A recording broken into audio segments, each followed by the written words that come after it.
मध्य रेल्वेच्या Mumbra railway स्थानकामध्ये platform क्रमांक 4 वरती एक मोठी घटना घडलेली आहे। विशेष म्हणजे पुष्पक एक्सप्रेस मुंब्र्यावरनं कल्याणच्या दिशेने जात असताना कल्याणवरनं एक जे काही ट्रेन आहे ही ट्रेन येत असताना दुसरीकडं हा अपघात झालेला आहे। जेव्हा प्लॅटफॉर्मवरती जेव्हा गाडी आली तेव्हा झटका बसला आणि 5 प्रवासी खाली पडले।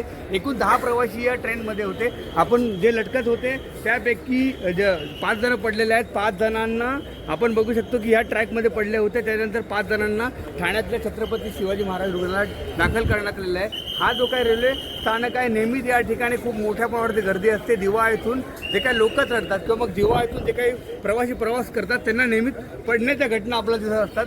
ही घटना घडल्यानंतर आज एवढी मोठी घटना झालेली आहे। प्रशासनाने कुठलं तरी लक्ष दिलं पाहिजे आणि प्रशासन देत असताना दुसरीकडे मात्र जे काही नागरिक आहेत त्यांनी देखील जर प्रशासनाला मदत केली तरी घटना घडू शकत नाही। परंतु देखील आजची घटना झाल्यानंतर पुन्हा एकदा रेल्वे प्रशासनावरती ताशेरे निर्माण झालेले आहेत। कुठेतरी